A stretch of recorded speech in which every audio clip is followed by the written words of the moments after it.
Krishna Hare Hare Hare Ram Ram Ram Hare Hare Hare Krishna Krishna Krishna Hare Hare Hare Ram Ram Ram Hare Hare Hare Krishna Krishna Krishna Hare Hare Hare Ram Ram Ram Hare Hare Hare Krishna Krishna Krishna Hare Hare Hare Ram Ram Hare Hare Hare Krishna Krishna Krishna Hare Hare Hare Ram Ram Hare Hare Hare Krishna Krishna Krishna Hare Hare Hare Ram Ram Hare Hare Hare Krishna Krishna Krishna Hare Hare Hare Ram Ram Hare Hare Hare Krishna Krishna Krishna Hare Hare Hare Ram Ram Hare Hare Hare Krishna Krishna Krishna Hare Hare Hare Ram Ram Hare Hare Hare Krishna Krishna Krishna Hare Hare Hare Ram Ram Hare Hare Jai Krishna Chaitanya Prabhu Nityananda Shri Advaita Gadadhar Sivasadi Gaura Bhaktavinda Hare Krishna Mahamantra ki Jai Srila Prabhupada ki Jai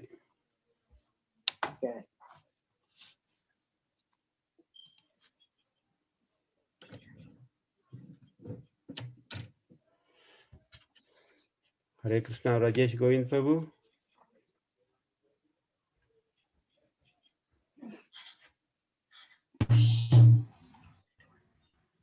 Yes, Prabhu, we are already starting. Just 2 minutes.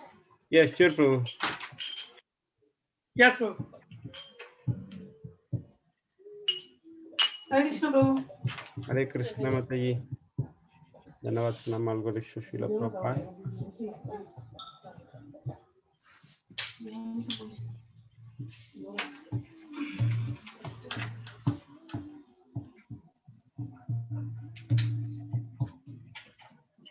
আমি বলবো তুই তো এটা সামনে আইতেছিস যাতে ডুলটা শব্দ দেখা গেল না না না ডুলটা সামনে দেখা গেল না তুই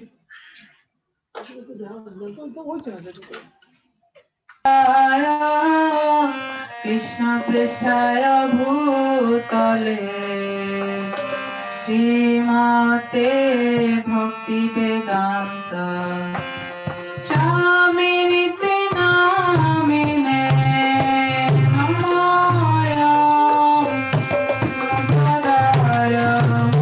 কৃষ্ণ পৃষ্ঠায়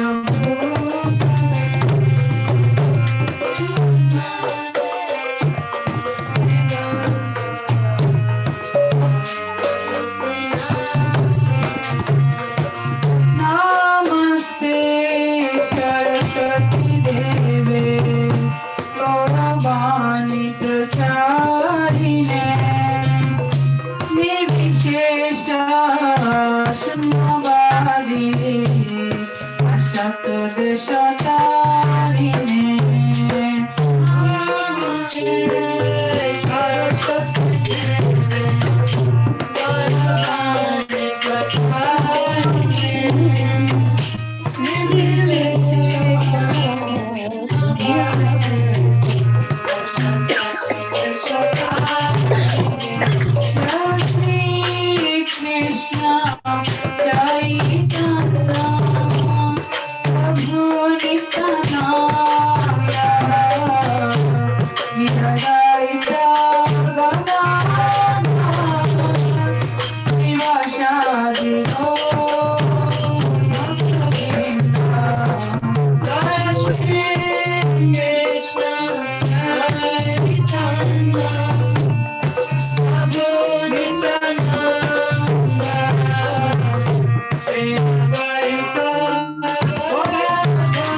Hare Krishna, Krishna Krishna, Hare Hare, Hare Rama, Hare Rama, Rama Rama, Hare Hare, Hare Krishna.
Hari Hari Bol. Hari Nam Sankirtan ki jai. Prabhupada ki jai. Kirtan Vrind ki jai. Very nice Kirtan. Hari Hari Bol. Thank you very much. Entire family very nice. Family, very nice. Very enthusiastic. Blessed Mataji. Should we do Nishiva Arti? Now we have to watch. Sorry, Mataji. Nishiva prayer, Prabhu. You need it. We'll start. Actually, we got late, but Okay. next time, Okay, no problem. next time we'll do little early. Yeah, I see Ajita Prabhu already there. Yeah. Hare Krishna. Why don't you do Narsinghdev prayer, Prabhu? It's good to do Narsinghdev prayer. You can Is do it okay, Prabhu? Or will Yes. We should do Narsinghdev prayer. Okay.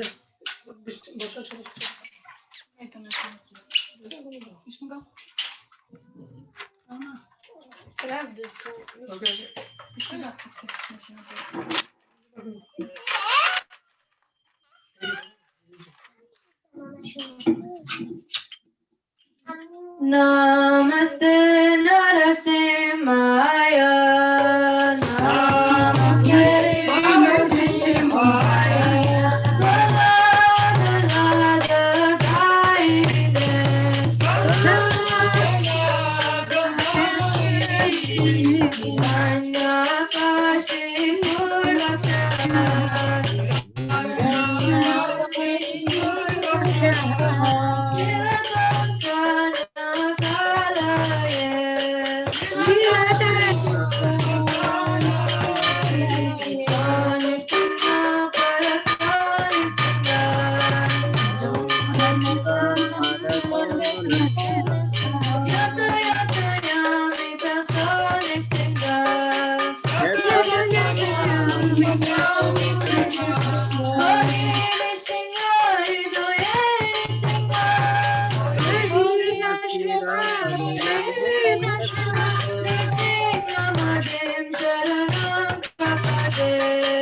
Jai.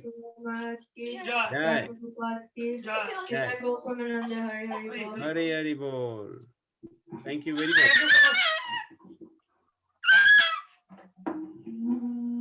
Hare Krishna, Ajita, Prabhu, Dandavat, Pranam, all Guru Srila Prabhupada. Hare Krishna, Guru Pranam, Guru Prabhupada, Jai Shri Prabhupada.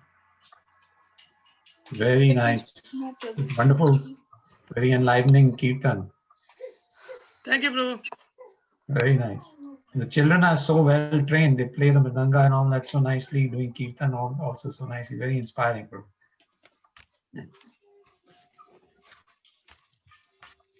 Okay. So, should we start with the recap, bro? Yes, Prabhu. Somebody would like to do that?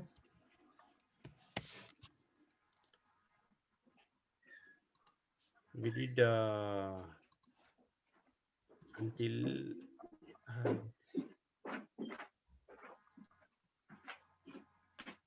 until 38, I think, right? Right. 39 also we did kind of. Okay. 39. Yeah, probably we didn't discuss in detail. We didn't discuss, actually, we discussed through 38 basically. Yes.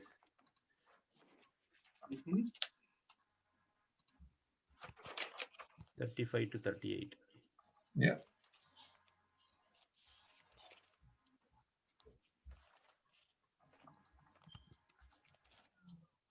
So somebody would like to do the recap quickly? So one important point I remember is that, dishonor is worse than death. So you cannot run away from the battlefield, and then it will lead to your infamy, and that is basically dishonoring. Dishonor is worse than death. You cannot do as a Kshatriya. So that's one important point to take home. Other things were in general.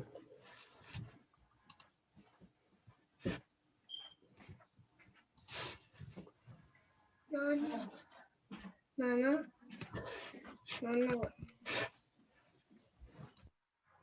Yeah, and another couple of things were basically stressing upon Arjun that as a Kshatriya, if he died in battle, he would go to heaven. Heaven, yeah. And if he stayed on this material planet by winning, then he could enjoy the kingdom. So either way, there was no loss for him. And so Krishna kind of made both of those points to him. Anything else? Yes, probably just couple more. Like Krishna was reminding him of all his accomplishments, not just in this verse, but so far everything in the beginning. And then in this mainly he was making three connections with the family, and then Sampradaya, and then the accomplishments. So after Krishna reminded all of this, then kind of then he went into a different mode, like kind of verdict wherein they'll call you as coward or not compassionate. You may be very compassionate, but the enemies, they won't think like that. So Krishna also tried to convince in that different way. And also two more points is like Krishna defeated his argument where he said it was a sinful action. he gave a good answer for that. And then compassionate, he said, no, that's not the way they would think. You can't be compassionate because you have to do your duty. And then he also reminded him how, like a family, like son of Kunti, like you're a big warrior. And then each word he used, like Kaunteya, every word has a significance of reminding him of his all the three things, like his accomplishments or the family or sampradaya. And then the 4 key points of 2.37 I've written, like mainly he said no sin. It won't be a sin because either you, which you both already said, Prabhuji, like fight and get killed and you enjoy in heavenly planets, or you fight and you get to rule earthly kingdom. So that's the thing. And the second thing is you need to establish dharma, and then you need to establish karma advaita, which will lead to dravya advaita. And then win or lose, no loss, but you have to fight. Either way, there's no either way there is enjoyment, either here or there, like heavenly or here. And then reader of Bhagavad Gita is also motivated when we are listening this from Lord Shri Krishna. And then another thing, 38, where you started off, his tone was a bit changing, wherein the argument kind of, he started saying, identifying with the material body. So all this while how he was saying, and then now he kind of leaned towards the material bodily concept. And do everything for the sake of Krishna, but not for one's own sense gratification. Because if anything we do in bodily concept, then that's not correct. Anything you do in keeping Krishna, to please Krishna, that's concept, then that is correct. So that he's clarifying and stressing in the 2.38. And then you gave us the example of the mouse and the cat.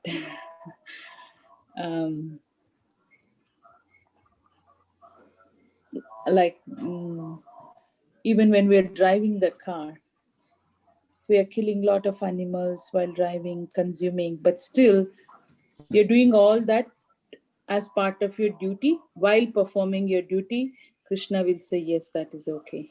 And that's all I have, Prabhuji. So 2 concepts, mainly bodily concept and knowledge. Bodily concept is you win, lose, and knowledge is mainly you're doing to please for pleasure of Krishna. So those are the 2 tones, like where he kind of started off. That's all I have, Prabhuji. Thank you, Mata. I have something to add. Yes, Mata.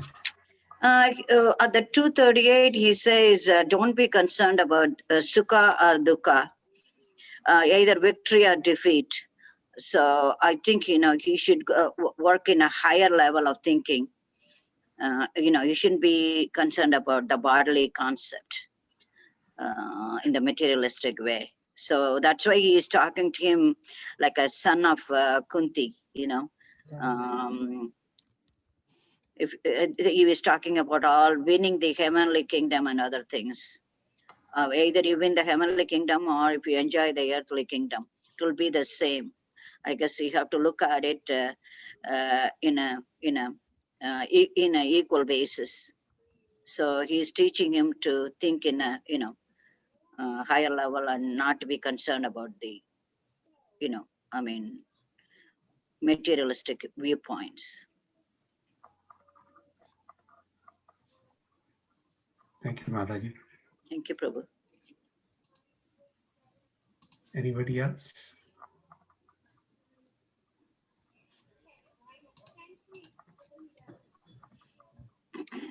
All right. I think we move ahead from there. So then text 38, we had discussed and touched upon a little bit.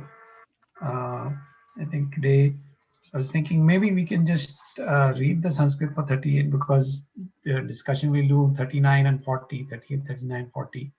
But it'll go back to 38 a little bit. So maybe Sanskrit we can read for 38, 39 and 40. Is that okay, Mukta? Yes, Prabhu. So you want to recite the sloka? Yes, please. So kids, well, she's a Brinda? 2.38. Okay, 1 second. Somebody can go first. I'll go next. Okay. Prajna? Yes, Prabhu. 238. Shukadunke samakritva Sukha dukhe same krutva. Same krutva labhalabho jaya jau Labha labha jaya jaya. Jaya Jaya. tata yudaya yujyasliva Tato Tato yudhaya Yudhaya yujyasva Yujyasva. naivam papam avapyasi. naivam Naivam papam papam avavyasi. avyapyasi. Translation. Do thou fight for the sake of fighting without considering happiness or distress, loss or gain, victory or defeat, and by so doing you shall never incur sin. Hare Krishna Prabhu. Hare Krishna. Mataji.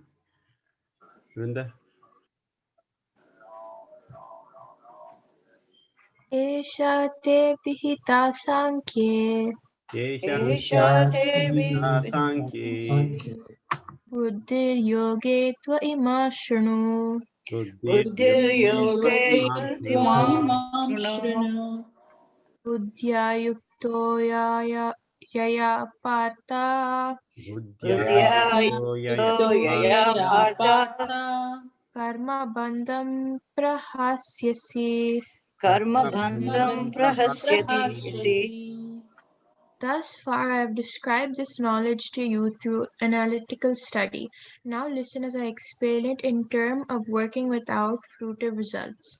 O son of Pritha, when you act in such knowledge, you can free yourself from the bondage of works. Thank you, Brinda. Narsimhan Prabhu?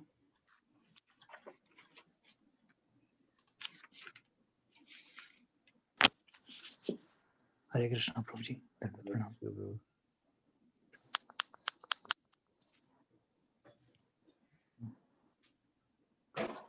2.40.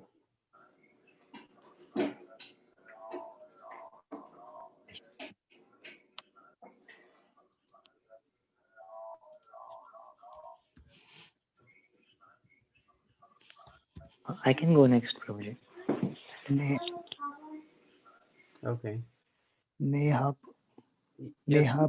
Bhikvanashosti Neha Neha vikrama nasosti Pratyavayo na vidyate pratyavayo na vidyate Palpamapi yasya dharmasya swalpamapi asya dharmasya Rayate mahato bhayat. Rayate mahato Bhaya. Translation. In this endeavor, there is no loss or diminution, and a little advancement on this path can protect one from the most dangerous type of fear. Hare Krishna. Yeah, thank you, Prabhu. Thank you, Prabhuji. Okay, so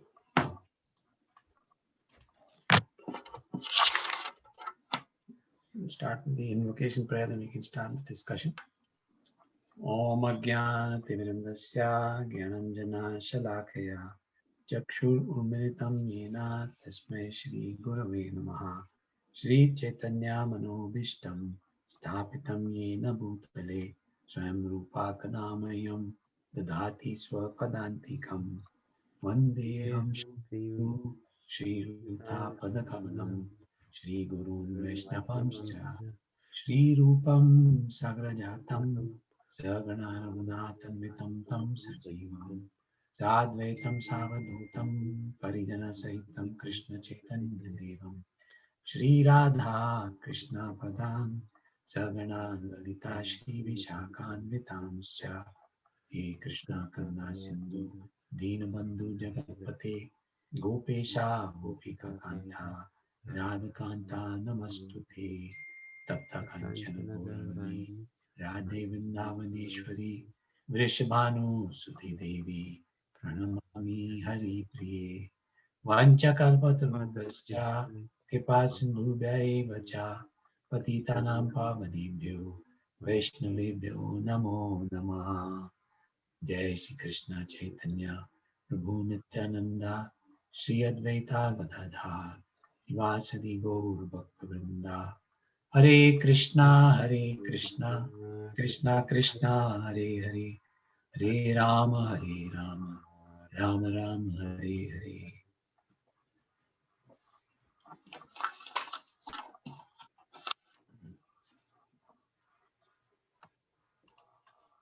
So text 38. Sukha same kritva lava vilavo jaya jayo tato yuddhaya yujyasva nevam papam avapsasi.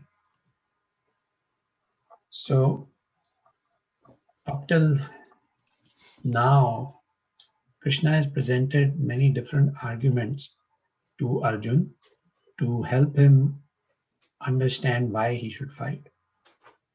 And Krishna has used actually many different approaches as we have discussed and seen. And starting off many weeks ago, starting from text 11, actually, from text 11 to text 30, Krishna has basically described Gyan, or the knowledge that you are not the body or the soul. And Krishna has described the nature of the soul in a lot of detail. So 11 to 30, there's like 20 verses dedicated to explaining the nature of the soul, and that we are not this body, we are the soul. Because it is a very, very important concept. It's a key concept of it's the reality. We are this, not this body, we are the soul. So Krishna has dedicated good 20 verses to that discussion. And so, and then Krishna used that whole concept of Gyan, that you are not this body or the soul, etc., to motivate Arjun to fight.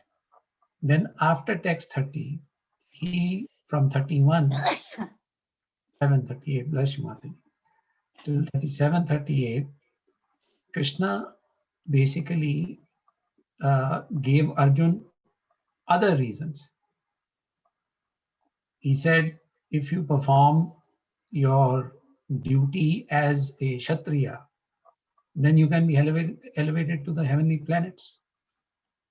He gave him that consideration also. And all along, Krishna was saying, Arjun, don't worry.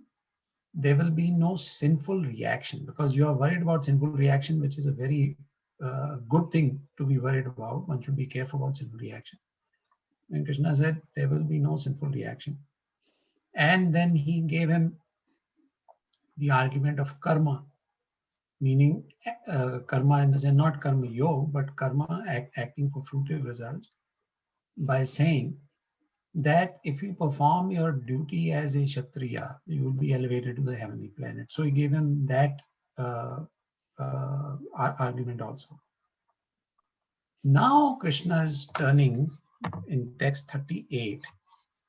Krishna is now coming to the platform of bhakti. He's going to explain to Arjun how, better than acting in Gyan, better than acting through Sankhya, which is analytical study, that I'm not this body, I'm the soul, karma, that I should perform activities which will elevate me, etc. Now Krishna is going to explain to him, in addition to all that, the next stage, which is higher, and that is the stage of bhakti. So that's why Krishna says, Tatho, in text 38, Tato Yudhaya Yujasva. Yudhaya, Prabhupada translates that as for the sake of fighting.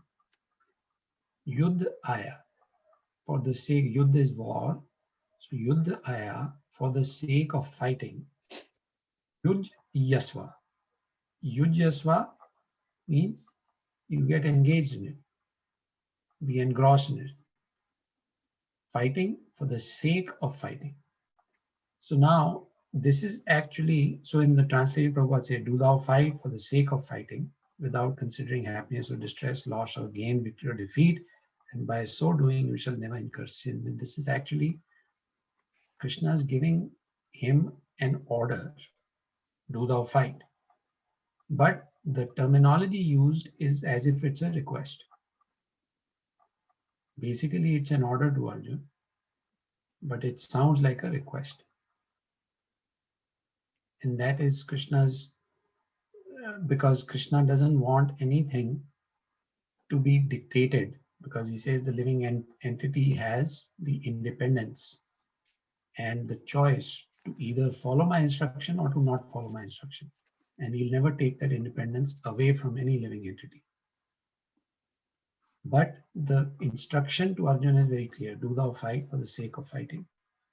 So in the purport, Prabhupada gives a very important quotation from Srimad Bhagavatam from the 11th canto, where it is further described how by performing bhakti or performing activity for the sake of pleasing Krishna, one actually fulfills all other obligations.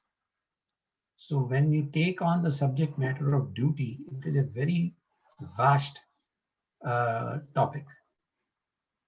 We have duties to many individuals. And so in this quotation from Bhagavatam 11.5.41, Prabhupada says, Devarshi, Bhutapta, Nrinam, Pitranam, Nakinkaranayam, etc. The translation is that anyone who has completely surrendered to Krishna Mukunda, giving up all other duties, is no longer a debtor nor is obliged to anyone. And who is he not obliged to? Not the demigods, nor the sages, nor the people in general, nor kinsmen, nor humanity, nor forefathers. Why is that? First of all, do we have duties towards them? Do we have obligations towards them? And Krishna says, you sure do. Take for example,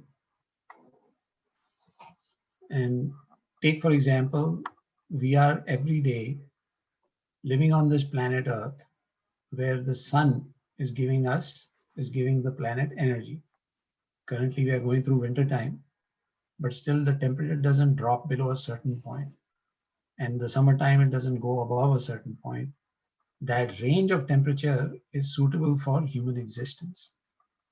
And science has announced that if the sun were to disappear, for example, if the sun were to disappear for a very short period of time, life on this planet would come to a complete stop. Nobody would be able to live. And do you know what that short duration of time is? It's roughly to the order of about 2 seconds. For such a short period of time, if the sun were to completely not exist, all life on Earth would come to a standstill, because this place would get so cold that we won't be able to last more than a few seconds. So Krishna says, it is very simple, very clear that we owe Surya Dev a lot of respect. There's a debt that we owe him. Then, as we see from the example of Dhruv Maharaj, when he was meditating in Madhuvan and trying to get darshan of Lord Vishnu, he did such severe austerities. He even stopped. First, he stopped eating, and then he was just breathing.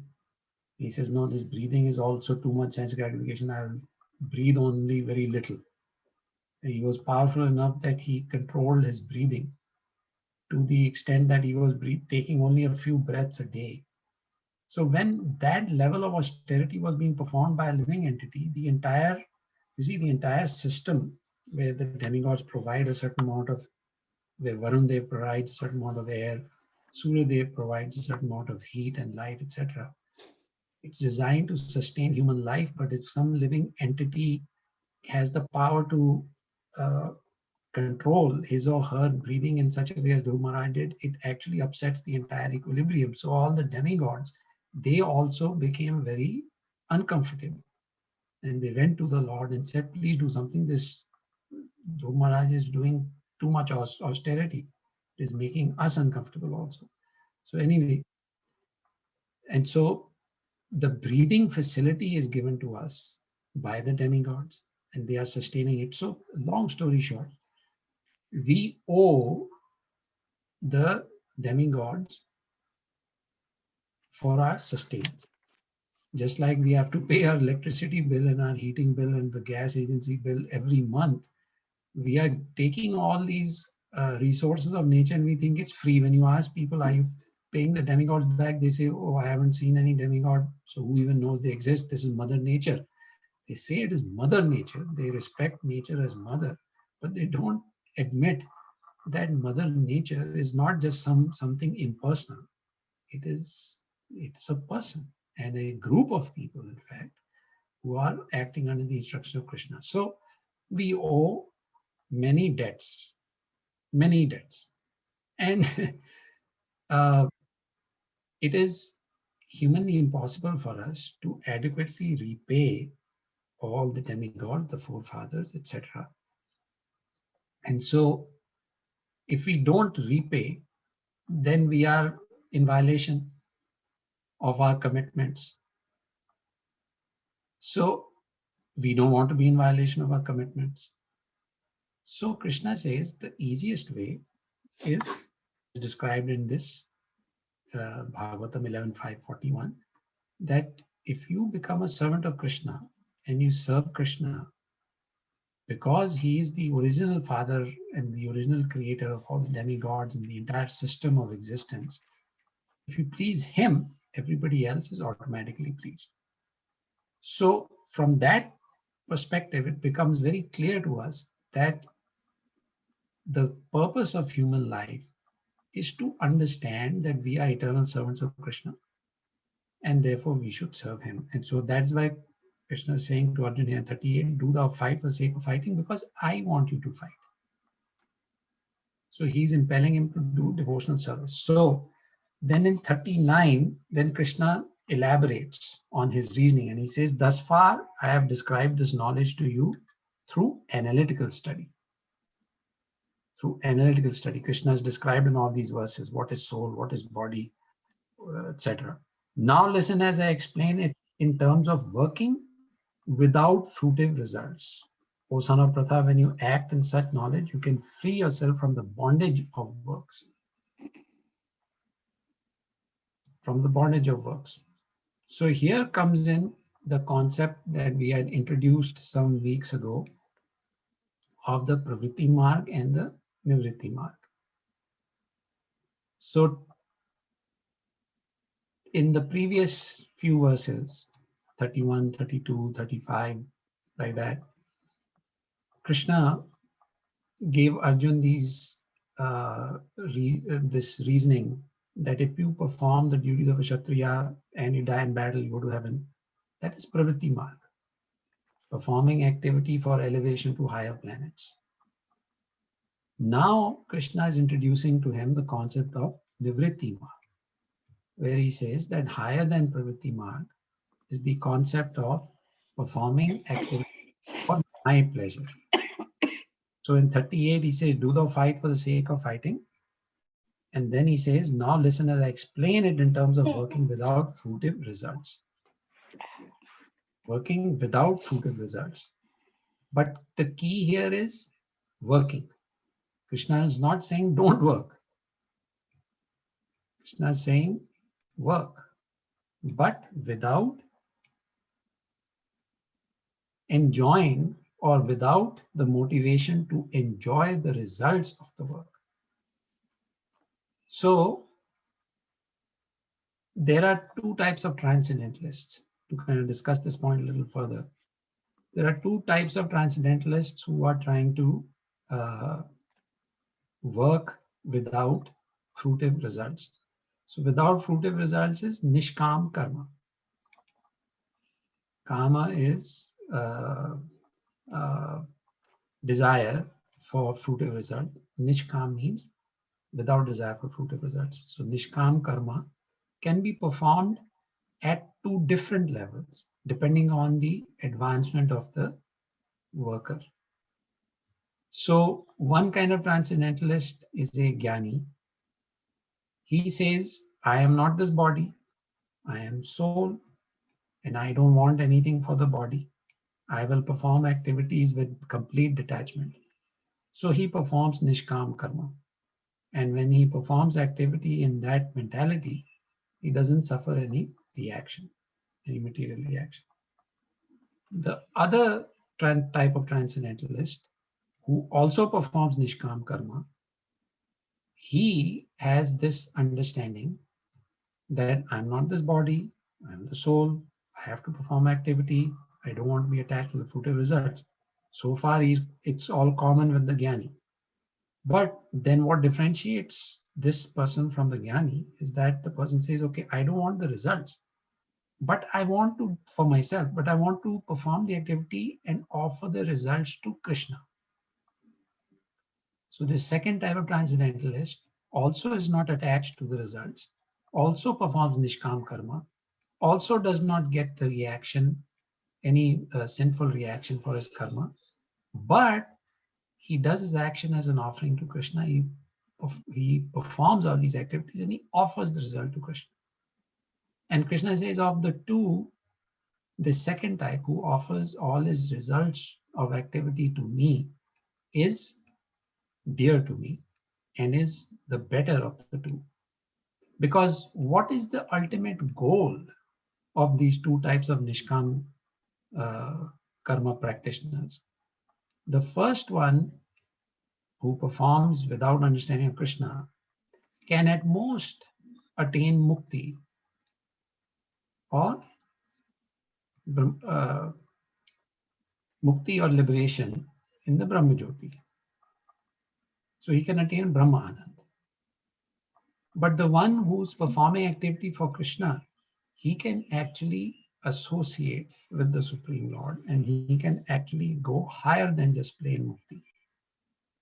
So in Bhagavatam, Canto 10, when Krishna was about to appear, he was in the womb of Mother Devaki, the demigods appeared and they were offering prayers to Krishna. And one of the prayers that they offered to him in Canto 10 was, Yanye Arvindaksha Vimukta Maninas Twai Asta Bhavat Avishuddha Buddhaya Aruya Krichrena Param Padam Tata Patanti Adha Anaditra Yushmad Angraha. Meaning that, and this, and Prabhupada quotes this prayer very often. He says, so the demigods headed by Brahmaji say that there are yogis who perform Aruya Krichrena Padam, very severe austerities, Aruya Krichrena. But they don't attain your supreme abode and there is danger of falling down. There is danger of them falling down back into this material existence. Why? Because they haven't developed attachment to your lotus feet, meaning they are not acting for your pleasure. So when there is that desire for impersonal liberation, that is incomplete because it can, after a certain stage, lead a person to come back into this material existence. Aruya Krichrena Param Padam Pata Adanti Adha Anaditra Yushman Angra. They have not surrendered to your lotus feet. They haven't developed a desire or attachment to the service of your lotus feet. And so they can fall down.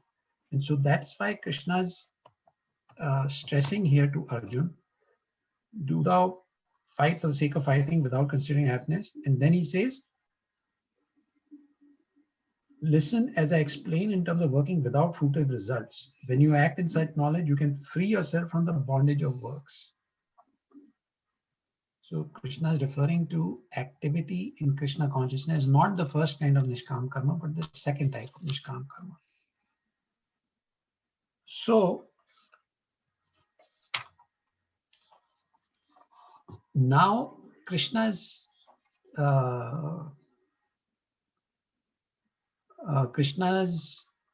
tone of instruction to Arjun has changed from Gyan.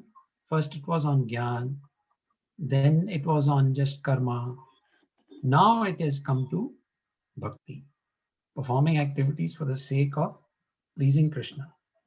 And then in text 40, Krishna says to Arjun that, okay, even if you have some doubts about performing activity for my pleasure, remember that in this endeavor, so in the translation it says, in this endeavor, there is no loss or diminution. And a little advancement on this path can protect one from the most dangerous type of fear. What is the most dangerous type of fear? Death. Yeah. And that is one type of dangerous fear, death. And after that, coming back into the material world, coming in, that is Falling down. falling further down. If after death we are going back to the spiritual world, then death is very welcome. Then one is not afraid of death.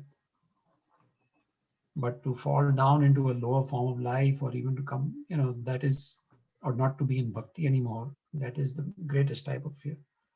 So, so Krishna says that when you perform activity in bhakti for my pleasure, remember that there is no loss or diminution. And in this text 40, Prabhupada explains that even a little type of advancement on this path can protect one from the most dangerous type of fear. And meaning that whatever advancement one makes on the path of bhakti is never lost. Material advancement, which can be measured in terms of material, wealth or belongings, at the end of this life, that is all left here. You don't take any of it with you. What you do take with you is your karma, the baggage of karma. But when you perform devotional service, then whatever advancement one makes in one life, he starts the next life from that point on. None of it is ever lost. So that's why Krishna says there's no loss or diminution. It doesn't reduce. If you had made 10% advancement, it's not as if your next life will start from 8%. What happens to the gap between 10 and 8? No, there's no loss. Krishna says you'd reach 10%, you'll start from 10%. So there's no loss, there's no diminution.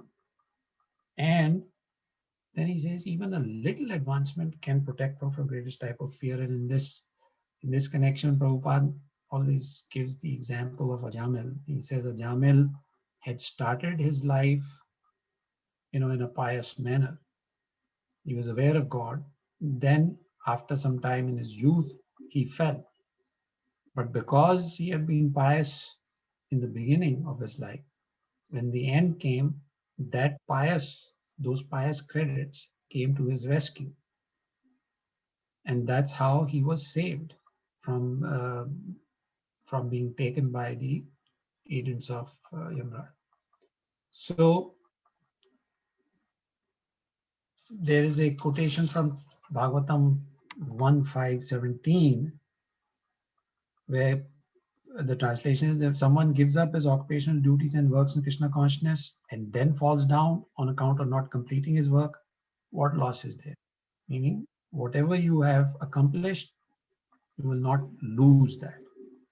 But what gain can one perform if one performs his material activities perfectly? You may have performed the material activities perfectly in this life, but in your next life, all those activities will have remained behind. You won't take any of that with you. So Krishna is now starting to encourage Arjun to think about the path of bhakti. And basically through Arjun, Krishna is now motivating us to start thinking about the path of bhakti. So Krishna is very gently introducing the topic of bhakti in these verses 38, 39, and 40. These are like the introduction to bhakti verses. And more descriptions of the concept of bhakti will become apparent as we read further. 41, 42, 45. I mean, all these verses have got very nice elaborations on the concept of bhakti. Excuse me, Prabhu. You were talking about one of the Bhagavatam verse. I didn't get that. You were referring to Bhagavatam verse. We have 1.517, but you said something else for a comparative study. Could you go over that, please? Oh, that Thank was you. the verse from Bhagavatam Canto 10, the prayers of the demigods, which I was talking about. That Yeah, before that. Yes, the one before this, 1.517.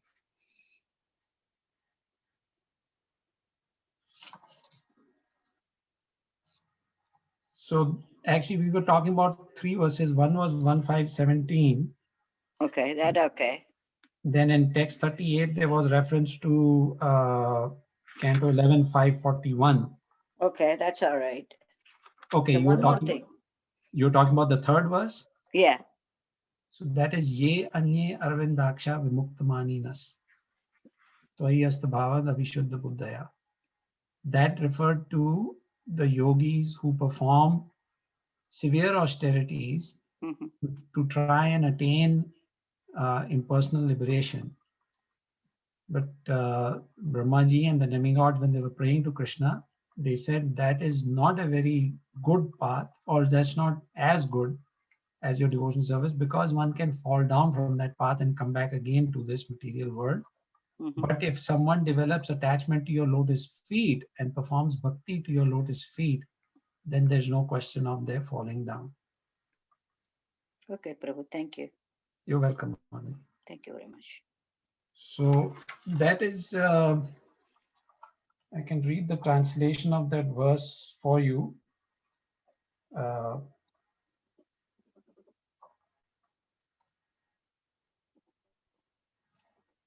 It says, Yanye Arvindaksha. Arvindaksha is Krishna.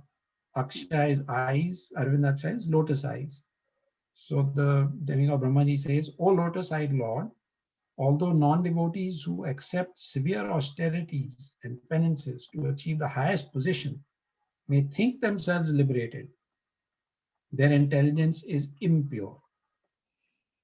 Why? They fall down from their position of imagined superiority because they have no regard for your lotus feet. So, and Prabhupada explains this a little more. He says, someone may say that aside from devotees who are always seeking the shelter of the Lord's lotus feet, there are those who are not devotees, but who have accepted different processes for attaining salvation. What happens to them? So the demigods, headed by Brahmaji, provide this answer about what happens to them by saying that they may attain mukti or impersonal liberation for some time, but then they run the risk of falling down. And Krishna is making this point here in Bhagavad Gita. Why we are bringing that up, or why that verse is relevant here, is because so far Krishna is not changing the tone from motivating Arjun on the basis of Gyan to motivating him on the basis of bhakti, and he's saying bhakti is better than Gyan. And so this verse explains to us how much the Jnani can attain and what he cannot attain. Meaning he cannot attain the association of Krishna and Golok Vrindavan from where there is no falling down.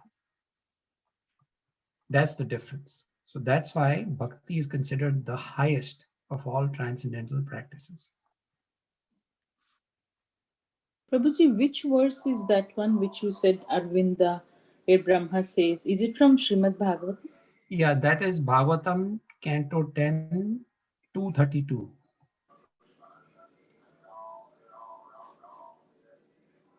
Thank you, Prabhuji. You're welcome, Mataji. Okay, so I think we've covered a lot of material. I'll stop here. If you have more questions, comments, we can discuss.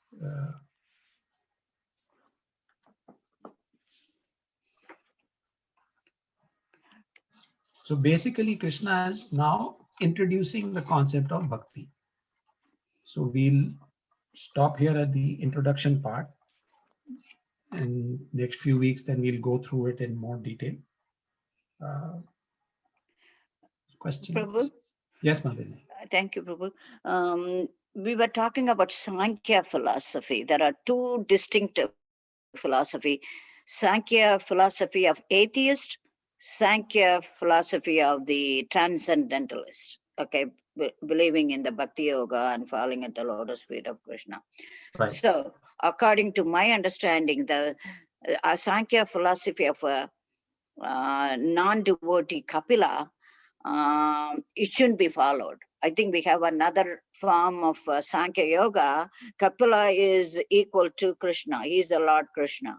So you follow this path, then following the devotional service or Bhakti Yoga, then you will have a chance to go to, a Krishna Loka, or, I mean, depending on your austerities or how you are doing in your lifetime. So there are two different philosophies, because I was not really clear about that before, but when I read this, when it was given to me now, so I couldn't understand why there should be two different paths forking out, one for the devotees, one for non-devotees or atheists. Can you explain that, please?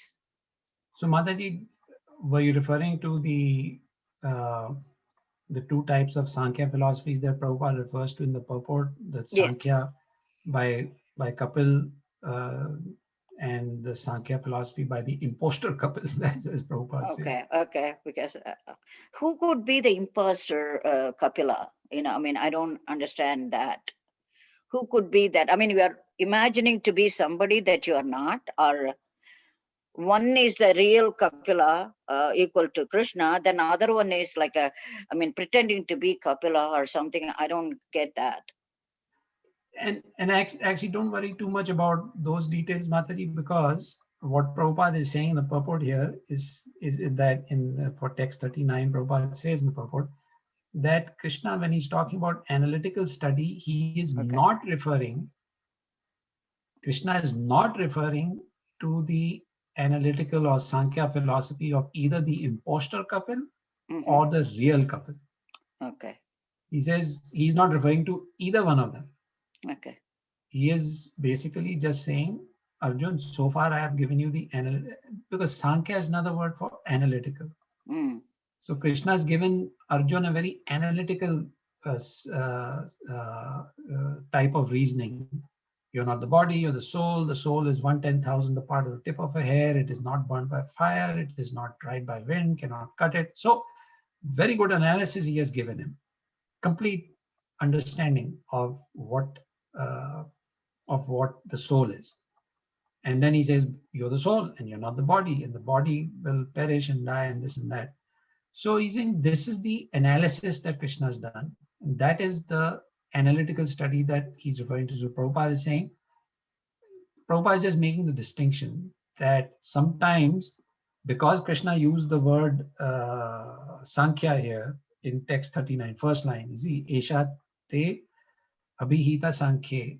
Because Krishna has used the word Sankhya here, sometimes some commentators on Bhagavad Gita say, oh, this is the same Sankhya that the imposter Kapil, atheist Kapil was saying. So therefore Krishna is saying what the atheists say.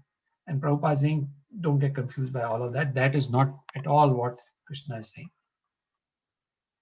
So another part is, if we are going for mukti or liberation, so, I mean, why are they concerned about that? Even if they don't, because people who are aspiring for something at the beginning, I don't think it really doesn't matter to them whether they are going to that level of breaking down all the barriers and going to the level of, liberation.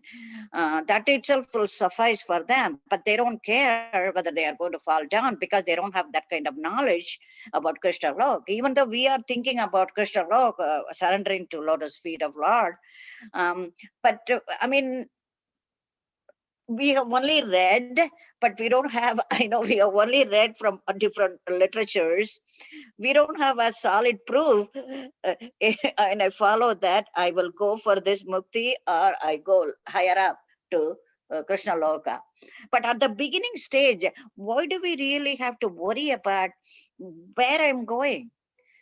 I mean, at the beginning, you should worry about even whether I'm getting just a mukti or liberation, whatever the, Saivites or impersonalists go for, or Vaishnavites, whatever it is, I'm going to Krishna Lok. At the beginning of the stage, it's a very difficult topic for the human beings to understand that.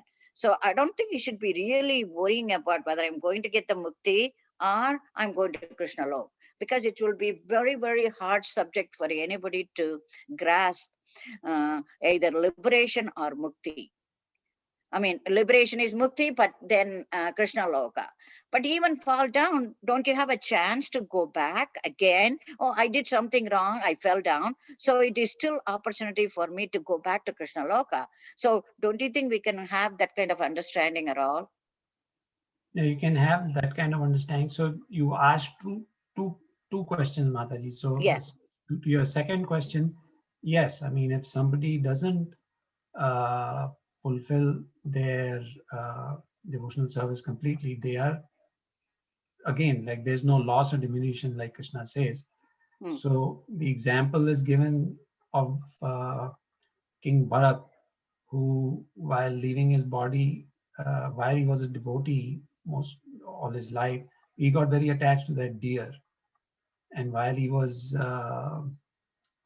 taking care of the deer in the forest, when he was leaving his body, he was very concerned about the deer. He kept thinking about the deer, and he left his body as deer. I mean, he left his body thinking of a deer. So he came back in a deer body, but Krishna helped him remember his previous life as a devotee. And so he never forgot that. And then he came back as Jad Bharat. And then he went back to Godhead. So the thing is that any progress made in devotional service is never lost. So that was your second question. Your first question was that at such an early stage, why should we even worry about the difference between mukti and difference between attaining this the planet of Krishna Lok, for example, the spiritual world. And that is very valid. Why we are discussing it here is because Krishna is explaining to Arjun all these things. And think about it. I mean, Arjun knows all of this. And Bhagavad Gita, in 700 verses, in only 700 verses, it presents the entire philosophy. We'll see now in text 45, Traigunya Vishya Veda Nishtraigunya Bhav Arjuna. When Krishna explains that, he explains what is the content of the Vedas. The entire sum and summary of the Vedas, Krishna has compacted in one verse. In one verse. And all the vast Vedic knowledge Krishna has compacted in 700 verses in Bhagavad Gita. So Bhagavad Gita touches upon everything. And so that's why here in the transition from verses 11 to now that we've come to 38, 39, 40, Krishna has touched upon these topics: impersonal liberation, soul, jnani, sankhya, and now he's coming to bhakti. So because Krishna is giving us these topics, it is relevant for us to discuss what are the differences between these topics. What are the differences between these paths? Does that make sense, Mataji? But still, I mean, I'm not clear about that, because I used to tackle the same problem when you are coming at the, because we have gone through impersonalist or other things, Shankaracharya's, other people we have been reading about everything. We always practice that in the meditation state. You want to go to that samadhi or something like that. We tried that. Right. And then now we are at the final stage of the life. We are following this Krishna consciousness movement and everything. And is that leading, whatever the thoughts that I had been through, that is leading to Krishna? Or, I mean, at the earlier stage, I did not understand why there's such a big difference. Why should they make a big deal about that, whether you are going for mukti or you are going for Krishna's lotus feet? I had the problem, real problem with that, because that's where we started our philosophy from. Right. We didn't right. go to Krishna's feet right away because it doesn't strike into your head. Yeah. We are not that intelligent to know, oh, okay, everything comes from Krishna, so we must go to the lotus feet. At that time, we started from little baby steps. We took it, and then that was leading to later on Prabhupada's books and other things. We are leading to Krishna. That's exactly right. That's exactly right. That you've taken baby steps, and this has been explained. I'm trying to remember which purport I read this in, but the exact thing has been explained. Prabhupada says that when you take these many times, when people follow the path of mukti, they may not even know that there's a difference between mukti and attaining lotus feet to Krishna and all that. But they take to mukti path because it's a transcendental path. And then through the association of devotees, they develop a taste for bhakti. That's why Mahaprabhu, Prabhupada, Mahaprabhu has always stressed devotee association. And that's why Prabhupada keeps talking about that. Because the devotee association does what for you? All it does is it reminds you of Krishna. It puts you in touch with Krishna. Why do we devotees wear tilak? When you look at a devotee and you see the tilak, say, oh, this is a sign of Vishnu. Mhm. This is a devotee of Vishnu. It reminds you of Vishnu, Krishna. So you are 100% right that the baby steps that you took by following path of meditation has brought you to this level. That is exactly how it works. Those who are lucky, when they follow the path of meditation through the association of devotees, they come to the path of bhakti. That's why Mahaprabhu has said this: Brahmande Brahmite Kono Bhagyavan Jeev, Guru Krishna Prasade Paya Bhakti Lata Bij. That in this Brahmanda, in this creation of the Lord, Brahmande Brahmite, they are wandering. And he says there are some lucky souls. Brahmande Kono Bhagyavan. Bhagyavan is very fortunate, Jeev. Who is fortunate? Of all those living entities who are wandering in this material creation, that one is fortunate who Guru Krishna Prasade Paya Bhakti Lata Bij, who through the association, mercy of Guru and Krishna and Sadhu, Vaishnava, gets the seed of devotional service, Bhakti Lata Bij, seed of devotional service. So that is our good fortune. You're going to say something, Madhu? Yes, Prabhu.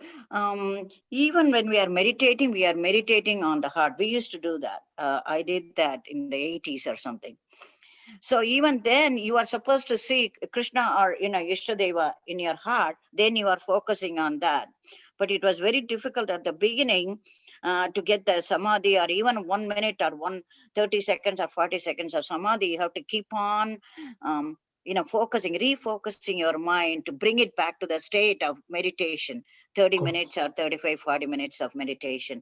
So it took such a long time. Even then, at that time, we were always thinking about our God inside our heart. So it should be the same thing. Maybe we didn't focus really, it was Krishna, maybe other forms of Krishna. But we were nevertheless, we were meditating on the Lord. Right.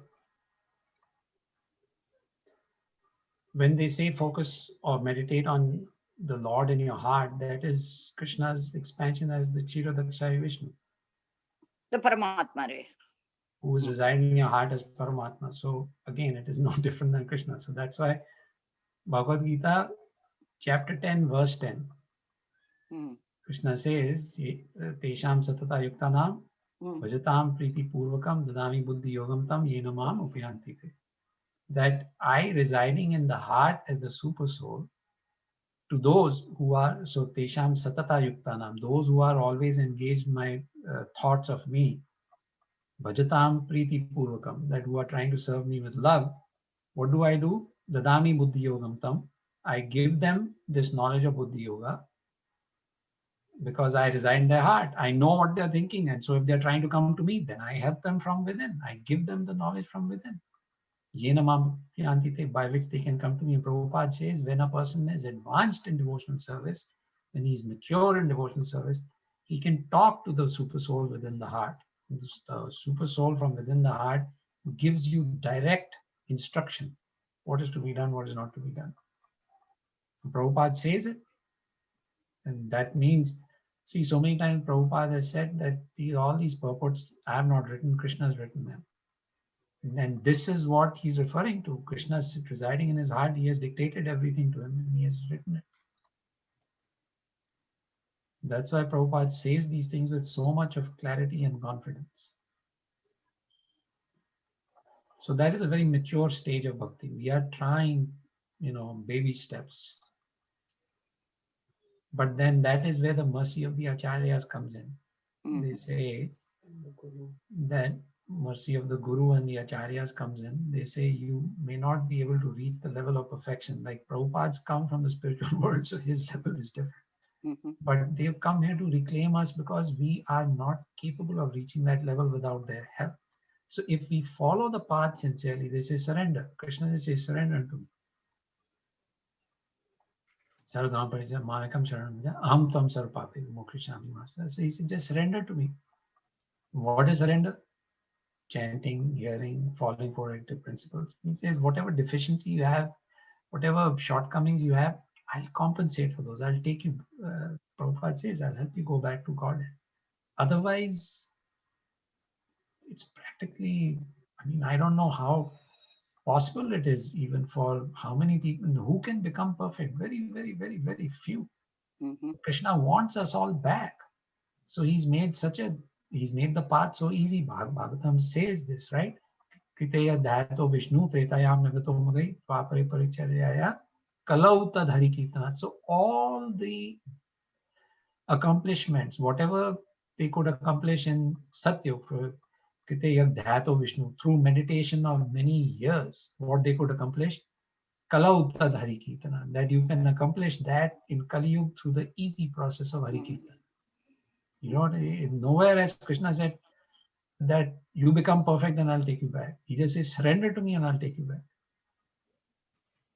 You surrender, you do it sincerely. You don't try to trick him. Prabhupada said, don't, 7 offenses in chanting the holy name. 7th is to commit sinful activities on the strength of chanting the holy name. So, now we are surrendered, we are chanting. Now I can do sinful activities. Krishna will take me back. No, that's not what Krishna is saying. As long as you're following sincerely, Krishna will, the acharyas will actually compensate for your shortcomings. And on their recommendation, Krishna will say, okay, I'll accept you. See, that's why Mahaprabhu is called the most merciful incarnation. Gaur-Nitai, they're called most merciful incarnation. Just some days ago was Lochandas Thakur's disappearance day. Wednesday, I think it was, right? Yeah, Wednesday. Lochandas Thakur sang this beautiful prayer, Param Karuna Bahudujana, Nitai Kora Chandra. That they are the most merciful. They have come to reclaim the most fallen souls like Jagai Madai. So we are less Jagai Madai total rascals they showed, So they're saying even if they could be saved, to the others, if you follow the process, they'll, out of their compassion, they'll take us back to God.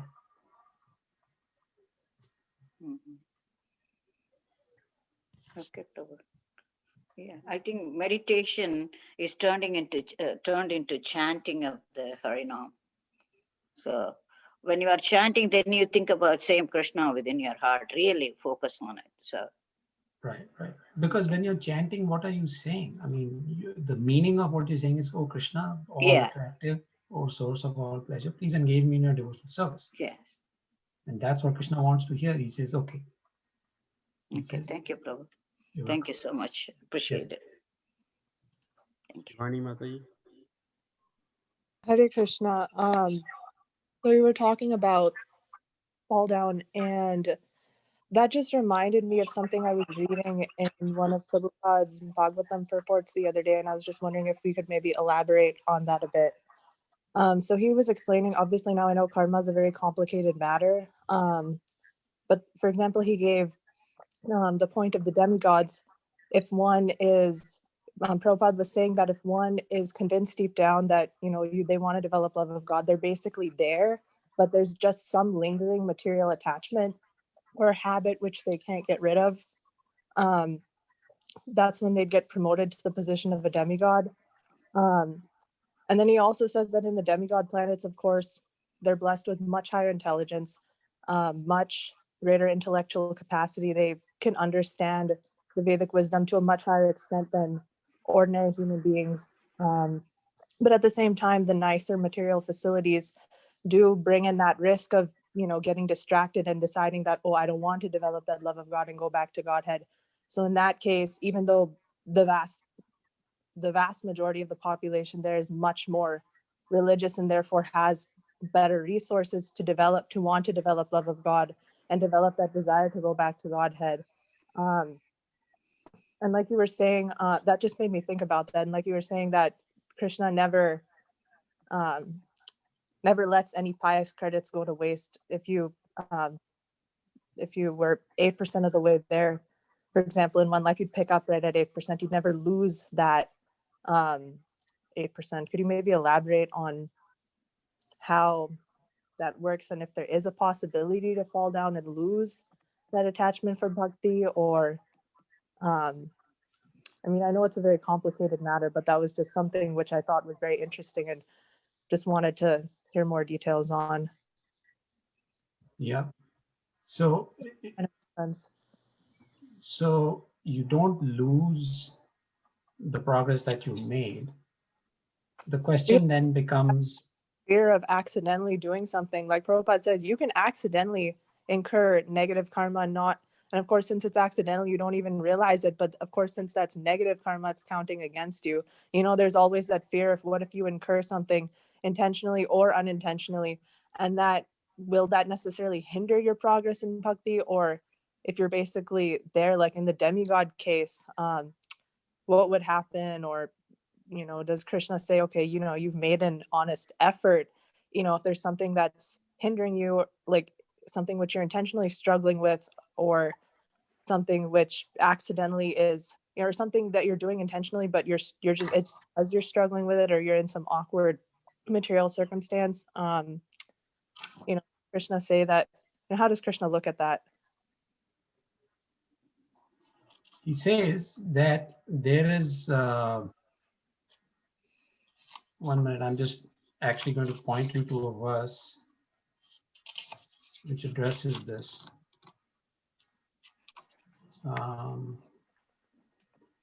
Anyway, I'll get to the verse, but basically the hindrance or whatever attachments we have, which are probably preventing us from making the little progress that's remaining, that is the imperfection that I was referring to earlier.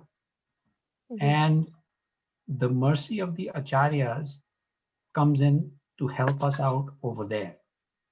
So in other words, the example is if to get an A grade in class you need 90%, and you've been a very sincere student and you've got 88 or 89, the professor has the ability to give you a few grace marks and pull you up to 90 so that you get an A, because the professor determines that this student is deserving of an A. That's basically in a nutshell what happens when we surrender to Krishna and believe in the instructions of the acharyas.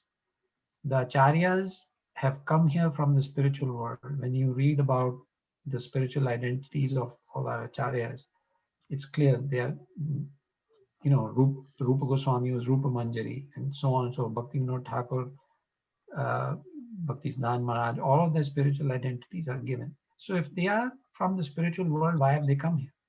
Not because there was any karma for which they had to come here. They came here to give us Krishna's instructions so that we may believe in them, so that we may follow the instructions. And then what do they do for us in return when we follow the instructions? They compensate for our imperfections. They approach Krishna and say, this living entity has got these imperfections, but they followed the process. They've been trying sincerely. Will you please kindly accept them if you so desire? And so when they do that, when they petition on our behalf to Krishna, Krishna accepts us. That's why he sends his representative. See, Krishna came as Mahaprabhu. And if you think about it, from the time Mahaprabhu was on this planet till today, without a break, there have been bona fide representatives of Mahaprabhu and of Krishna to guide us, to take us back. That's not coincidence. That is the whole thing. So our shortcomings will be compensated for by the mercy of the acharyas if we are sincere. Don't commit the seventh offense, but follow sincerely, and he will, Krishna will accept us back.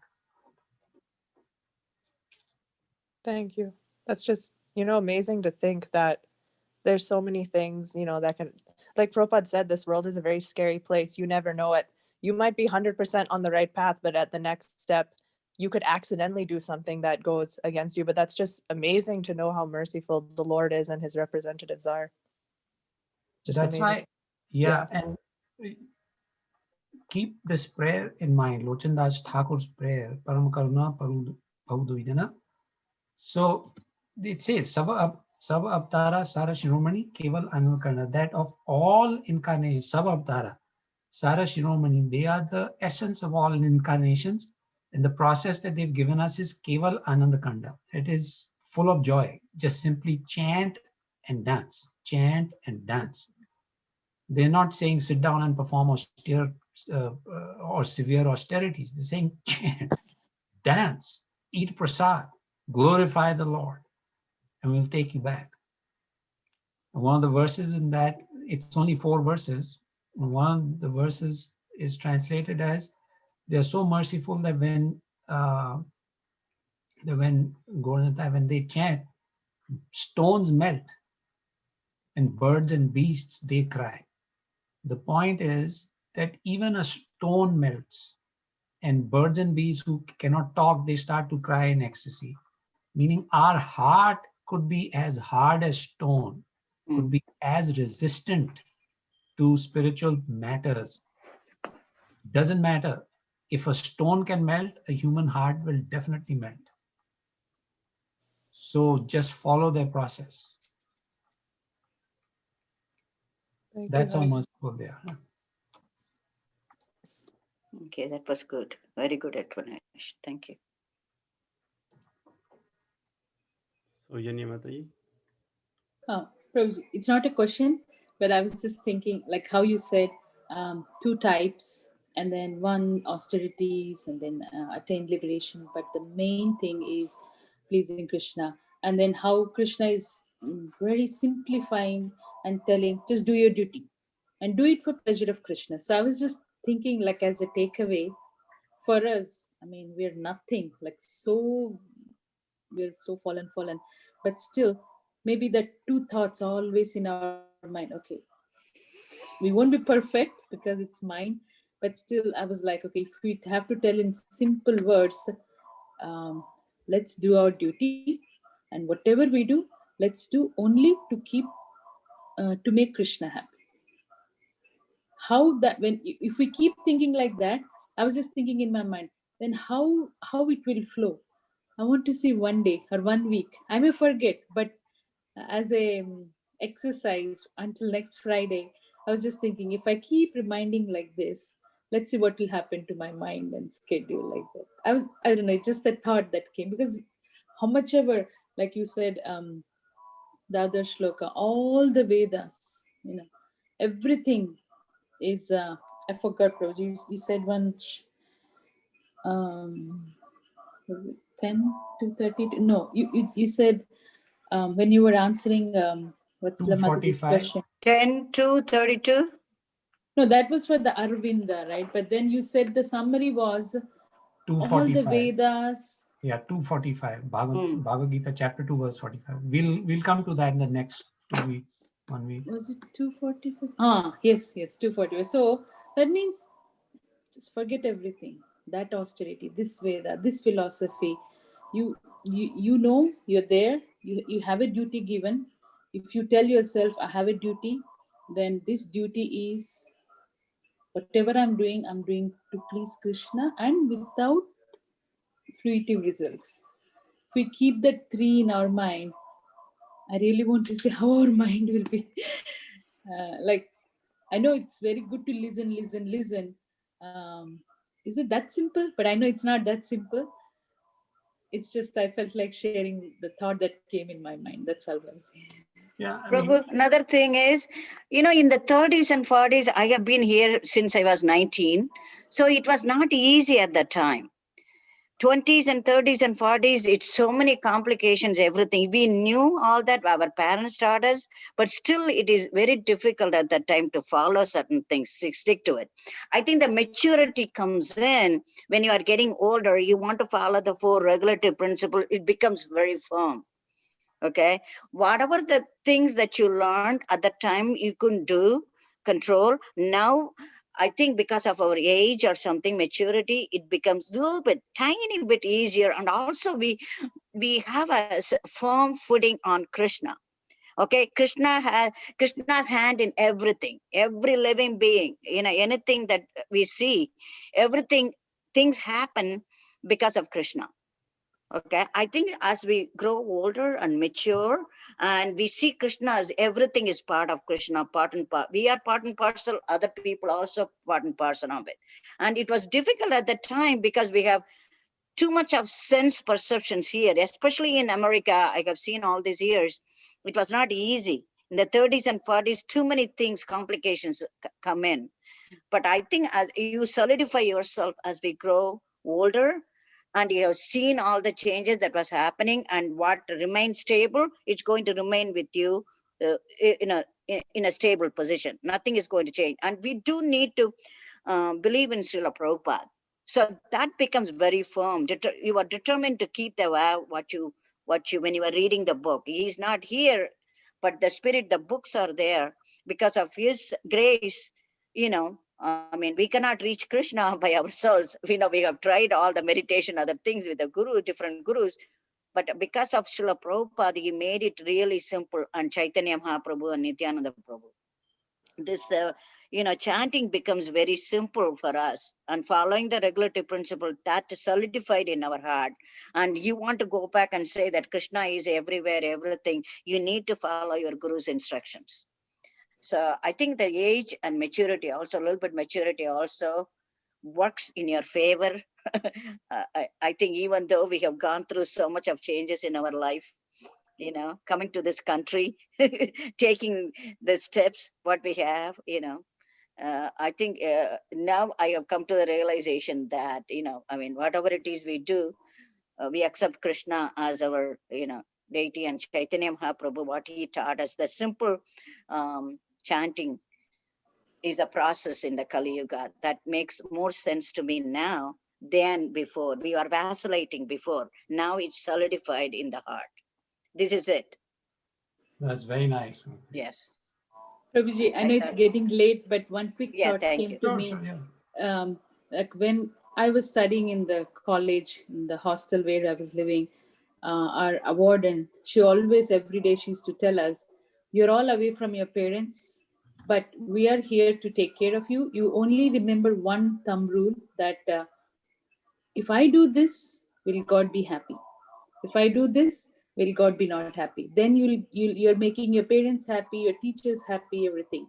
When we were in 11th grade, and every day just before our prayer, they used to tell this in our hostel. I'm just remembering, but even in that age, I think even that simple thought that we have to make God happy, and which what we were just reading today, like do everything for pleasure of Krishna. So maybe though we were so young at the time, it just comes slowly to think ourselves. And I mean, it just became a habit even to tell my kids, you're in school, I'm not with you, how surroundings will be. You always think, if I do this, will it make God happy? If I do this, will it make God happy? So maybe the age factor, it comes, but simple thoughts may add value. Yeah, that's a very wonderful thought, because it starts at childhood, actually. somebody who hasn't inculcated this during childhood and younger years, during the old age, it will not come. Yeah, I think But our parents were part of it too. Our parents inculcated those things. yeah, Our pious mothers and father who were so disciplined and strict in their thing. Some of them, no matter what happens, you will not do certain things for anybody. This is it. This is what my father and mom followed. I'm going to follow that no matter what happens to you. I think these things are really, really gives you stability in your life. I think, that's yeah. very important in our culture. And you see, the other thing is, as Prabhupada always says, Yeah. we don't go by my opinion, your opinion, this one's opinion, that one's opinion. We Yeah. go by Shastra, right? Yeah. Yes. Then we know for a fact that it's the right thing. And in the Shastra, Prahlad Maharaj says, Prahlad Maharaj has always advocated that you start teaching the children. If you don't teach at a young age, Right. it's not going to work. Because like you just said, Madhaji, in your 20s, 30s, whatever, I mean, you're busy with the material pressures.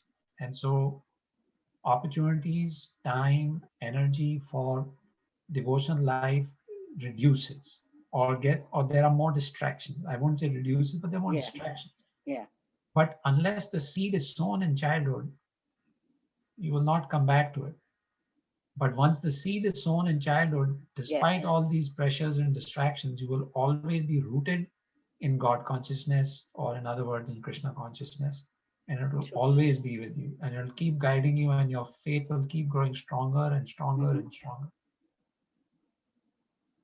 Yes, Prabhu. Thank you, Prabhu. Very nice class today. Thank you. Because we are thinking of Krishna. Even while when you're questioning to ourselves, we are thinking of Krishna. Yeah. Without our knowledge. That's nice. Thank you, Prabhuji. Thank you so much for Thank you, Prabhu. having your Nice. association. Nice. By the grace of Mukta Sangha, Prabhu. Yeah. Thank you. Without him, Prabhuji. we would be doing something else. Yeah. It's Prabhuji, all Krishna's grace.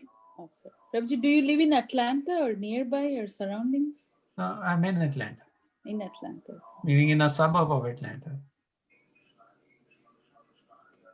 Thank you, Prabhu, your association, Prabhu. Thank you so much. Well, thank you all for your association. Thank you very much. Before I let everyone go, I have simple announcements. So Saturday, tomorrow, 7:30 p.m. we have Ajita Prabhu's class again, regular. And Sunday is again, this Sunday is a Pauganda Pravachan session. So discourse. Okay, it happens every other Sunday. So it's this Sunday. And it will be given by her Grace Kushi. She's 9 years old. I already sent the invitation. So it will be at 10 a.m. and our time, 10 a.m. to 11 a.m. So please join if you could. And yeah, Sunday is also Ekadashi, just to reminder. Oh, okay. So Satil Ekadashi is Sunday. So soon Ekadashi comes. It's good for us, for our good. body. I mean, but I just feel good for the body. 2 weeks over. Not in another way, but I just feel already 2 weeks over. It's just keeping the time. Time flies. Not about the food. Food I'm We fine. don't have to eat. Okay, Thank you. Thank you very much. Thank you. All right. Vaishnavebhyo namo namah. Antakoti Vaishnav Vrindiki. All Srila Prabhupada. Jai. Krishna, Jai Shri. Thank you, everyone. Thank you for the Prabhuji. association. Thank you, Thanks a Madhava. lot. Hare Krishna.